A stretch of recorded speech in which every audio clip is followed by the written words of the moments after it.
Bonjour tout le monde, je suis ravi de vous retrouver pour cette nouvelle vidéo. On est le vendredi 22 juillet 2022. Il fait toujours chaud, mais on va quand même faire cette vidéo tranquillement avant la dernière de mes vacances, hein. Donc je suis en vacances ce soir. Donc, au moins pendant les 2 semaines suivantes, je pense, il n'y aura pas de vidéo, parce que forcément, je ne serai pas chez moi. Donc, comme d'habitude, vous le savez, hein, cette chaîne Twitter est rattachée à mon compte Twitter, cette chaîne YouTube est rattachée à mon compte Twitter Ben de Lyon, et mon site internet spéculateurmalin.fr, où vous pouvez apprendre et exploiter l'analyse graphique, vraiment en toute simplicité, hein. J'ai mis un point d'honneur à être ultra pédagogique. Évidemment, mes analyses ne sont que des avis personnels, hein, donc ces avis n'engagent que moi. Ça, c'est uniquement de la pédagogie ce que je vous montre. Alors, on va faire une petite vidéo, pareil, assez courte, hein, parce que les vidéos longues, voilà, ça, je perds généralement beaucoup de personnes en chemin. Donc, on va essayer de se concentrer sur quelques valeurs. Alors, on a quand même pas mal de valeurs en fil rouge. Néanmoins, il y en a deux que je surveille particulièrement en ce moment. C'est Focus Home et Groupe Gorge, ou Gorgé, je sais pas comment on dit. Voilà, avec Serge Ferrari qui est pas mal, mais voilà, j'attends que ça mûrisse un petit peu, mais on va quand même en parler. Évidemment, on va parler de Navia, hein, voilà, qui nous a fait forcément une petite augmentation de capital, hein, voilà, ça devait pas arriver, mais c'est arrivé, donc voilà, on va quand même voir où ça en était. D'ailleurs, le graphe, hein, il était quand même déjà pas très beau, mais alors là, il l'est encore moins. Et puis, on va commencer par le CAC 40, savoir où il en est. Donc, ici, nous sommes sur la plateforme TradingView, hein, je le rappelle, vous le savez très bien, c'est la plateforme avec laquelle je fais toutes mes analyses quotidiennes, hein, alors celles que je publie sur Twitter et celles qui me sont utiles pour mes propres investissements, hein, pour mon propre trading. Donc c'est vraiment une plateforme que je vous recommande, hein. Alors moi j'ai la version payante, mais vous avez la version gratuite qui est largement utilisable pour commencer. Par contre après voilà, vous serez vite limité avec le nombre de listes, le nombre d'alertes. Donc tout ça, vous avez des articles sur mon site et d'ailleurs il y a 2 vidéos tutoriels également sur ma chaîne. Donc le CAC 40, qu'est-ce qui nous a fait cette semaine? Alors la semaine dernière et même la semaine d'avant, on se disait que il se passait rien. Normal, on était coincé dans ce range, hein, 6100, 5000, 5900. Du coup, on en est sorti dans la semaine et moi je vous disais, hein, sous les 6250, je n'espère rien. Pourquoi? Parce que tout simplement, on avait cette zone de résistance et cette résistance oblique. Conclusion, actuellement, voilà, on a eu un petit breakout très très court terme, hein. On voit, hein, les bandes de Bollinger se sont écartées, c'est très bien, mais on reste encore sous cette résistance, hein. Donc attention, pour l'instant, il y a du mieux. On voit au niveau du RSI, hein, on est quand même dans la borne haute de la zone de neutralité, donc c'est très bien. Moi, la zone de neutralité, hein, je vous le rappelle, elle va de 40 à 60. Voilà. Ou 50, c'est vraiment la neutralité parfaite. Donc là, voilà, on est à 58, on est quand même plus avec un biais positif. Néanmoins, il en faudra un peu plus quand même actuellement, hein. Maintenant, si on continue à taper cette zone-là des 6250 points et à la sauvegarder, et puis on voit, on a la M20 et la M50 qui se positionnent correctement. Alors le GMMA, pareil, hein, on voit, hein, d'ailleurs les faisceaux se concentrent. Là voilà, on peut avoir une belle zone de support pour une belle bougie d'impulsion avec une cassure de la résistance oblique pour aller taper du coup les 6700, 6800 points, M200, hein, en extension cette zone-là. Donc il y a du mieux, il y a du mieux quand même, c'est pas mal. Donc à surveiller. Allez, on continue. On va regarder Elite Pharma. Alors Elite Pharma, c'est pareil. Alors moi du coup, mon ordre est passé parce que j'avais mis un ordre à 3 euros. Alors il est passé sur cette mèche. Sur celle-là, ouais, voilà, ici il est passé. Donc j'ai mis un stop à 2,75 ou 2,70 de mémoire. Ouais, je l'ai mis par là, oui. Voilà. Donc du coup, forcément, voilà, on se tergiverse un peu. Hier, on a fait un quasi-doji, hein, alors quasi parce qu'il y a un tout petit corps, mais vu la longueur des mèches, on peut quand même admettre que voilà, il y a quand même une grosse vague d'hésitation. Néanmoins, on reste quand même un peu haussier, hein, toujours avec le RSI qui est bien orienté. Et aujourd'hui, on consolide. Donc du coup, voilà, on est toujours dans la zone de résistance, donc entre deux eaux. Pour l'instant, le prix, hein, ne veut pas passer les 3 euros, donc on va voir, hein, on a toujours ce trend haussier là, hein, avec ce beau support oblique.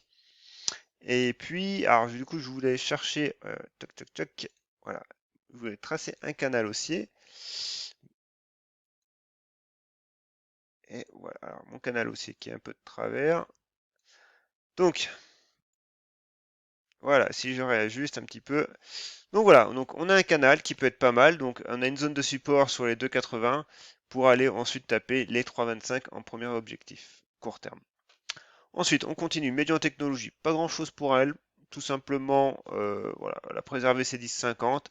On a encore cette belle résistance oblique également aussi. Donc voilà, c'est pareil, c'est des configs intéressantes. Alors on en avait une toute petite là à court terme, donc on a breaké, mais bon, maintenant, ce qui serait bien, c'est que les 11,50, bah voilà, on continue de latéraliser jusqu'à la fin du mois, hein, pour vraiment avoir une belle bougie d'impulsion également, avec des bandes de Bollinger qui se resserrent, pour bah, aller, pareil, chercher les plus hauts à 12,60 et surtout le niveau des 13 euros. Tout ça, hein, cette stratégie de breakout, les niveaux, les compressions, les congestions, tout ça, je l'explique hein, dans mon livre numérique, donc n'hésitez pas à aller faire un tour sur mon site, hein. Vraiment, l'analyse technique est vraiment là pour vous aider dans votre stratégie de trading, hein. Juste tracer des traits pour le plaisir, ça vous apportera strictement rien, hein. Par contre, elle doit être un maillon de la chaîne pour aller plus loin. Et également, il n'y a pas que l'analyse graphique, hein, il y a aussi le money management à mettre en place. Mais sans analyse graphique, le money management, ça va être compliqué. Et tout ça, je l'explique dans mon livre. Allez, on continue. Farming Group, eh ben, c'est pareil, hein, elle est pas mal, hein, belle résistance oblique, alors, bien équilibrée. Du coup, en support, les 0,78, hein, pareil. Donc là, ce qu'on peut se tracer, c'est le retracement de Fibonacci. Et on voit un 50-60, bah voilà, on tombe pile sur la M200. Donc c'est une zone que je surveille.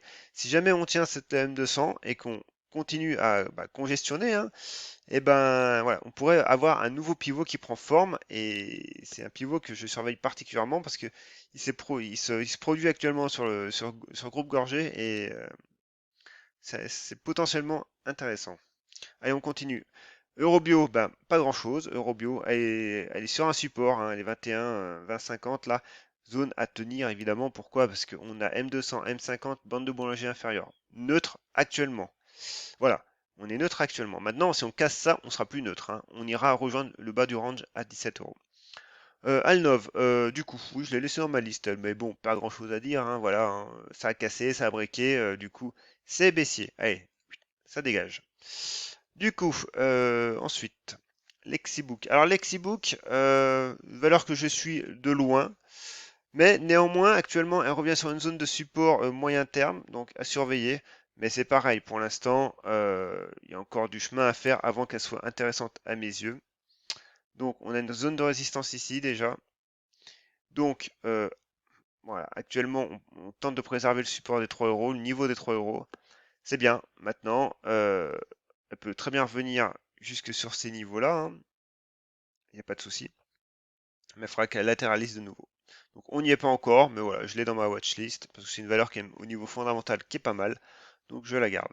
Allez, Focus Home. Alors donc d'ailleurs c'est même plus Focus Home, c'est Focus Entertainment, mais bon, c'est ex-Focus Home. Alors elle, bon, aujourd'hui du coup, elle nous a fait quelque chose de pas top. Parce que moi je la surveillais depuis quelques jours avec ce niveau pivot là, des 45, 80, 46. Et là, bah là du coup, elle a breaké, hein, mais à la baisse. Donc, c'est pas terrible. Surtout que là maintenant, elle revient sur la zone de support qui, avec le changement de polarité, peut se transformer en zone de résistance. Donc, lundi, si elle reprend pas immédiatement, bah, c'est 42 euros, hein, voilà, 42,50 pour se remettre dans le droit chemin. Bon, ben, je la laisserai de côté. Néanmoins, la config était belle. Pourquoi? Parce qu'on avait une belle congestion, conjuguée avec un niveau pivot horizontal et une belle cassure de résistance oblique potentielle. Voilà. Et c'est ce qui se passe sur le groupe Gorgé également. Voilà, c'est que on a une belle compression. Alors, pour l'instant, les bandes de Bollinger sont encore assez larges. Ce qui serait bien, c'est que bon, on continue de latéraliser un petit peu pour que les bandes continuent de se resserrer. Néanmoins, on est quand même pas mal. On a un range très court terme avec un support bien défini. On est neutre au niveau du RSI. Et bah, potentiellement, voilà, on est quand même dans une tendance de long terme qui est relativement haussière, même si il y a quand même de grosses volatilités. Alors haussière depuis 2019, hein, parce que si on se met en hebdomadaire, voilà, on arrive de plus haut. Mais on voit quand même que depuis même fin 2018, les plus bas sont de plus en plus hauts. Par contre, voilà, les plus hauts, eux, restent encore de plus en plus bas. Alors, et là, bah, notre pivot, premier pivot, il se situe ici. Alors, on est en hebdomadaire. Voilà, il se situe ici, hein. Donc, ça serait un premier pivot pour vraiment après aller chercher la grosse zone de résistance moyen terme sur les 20 euros et là, cette fois-ci, enclencher quelque chose de bien plus long terme. Donc, groupe Gorgé, c'est pareil, c'est quelque chose que je surveille. Serge Ferrari. Alors, Serge Ferrari, du coup, ce qui s'est passé, c'est que bon, les 14 euros ont été rompus, donc on avait une épaule tête épaule. L'objectif graphique qui était pas déconnant en soi, parce que du coup, c'est le report de la ligne de coup, hein, en gros, qui tombait à peu près sur cette zone de support et sur ce support oblique haussier. Voilà. Donc actuellement, cet objectif est mis en défaut. Pourquoi? Parce que le prix a trouvé un support sur les 11 euros et est revenu sur les 14. Maintenant, voilà, même si on a cassé cette résistance oblique baissière, ça n'empêche qu'on est quand même sous la M200, que d'ailleurs au niveau du GMMA, c'est encore un petit peu dans le faisceau, donc le faisceau n'est pas ultra contracté, donc c'est encore entre deux eaux.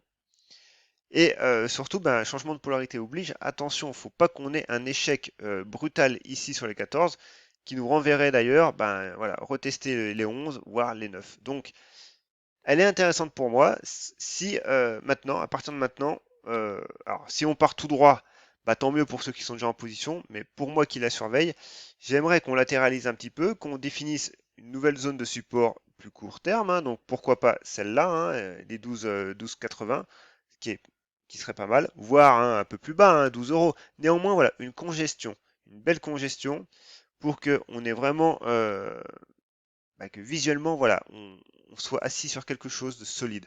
Là, attention, on a un petit rush haussier depuis le 7 juillet, mais les supports sont assez bas, quoi. Donc voilà, donc c'est une valeur que je surveille. Néanmoins, il y a du volume, donc voilà, je surveille de près quand même. Katana, bon Katana, voilà, elle avait la semaine dernière, elle échouait sur les 7 euros. Aujourd'hui, elle est passée, donc c'est très bien. Maintenant, pour moi, j'ai pas de signal d'entrée précis, hein. Je veux dire, voilà, ça monte en ligne droite, c'est très bien. J'attends un petit retracement, une petite consolidation pour vraiment qu'on ait des bandes de Bollinger qui se contractent de nouveau. Parce que là, voilà, on est potentiellement un signal, mais bon, c'était trop hasardeux. Surtout qu'il faut remettre ça toujours avec le contexte du marché avec un CAC qui latéralisait et qui ne savait pas où aller. Française Énergie, bon elle pour le coup, elle nous a fait quelque chose de pas top, hein. Franchement, elle est revenue taper directement voilà, même les 61,8 ils sont passés.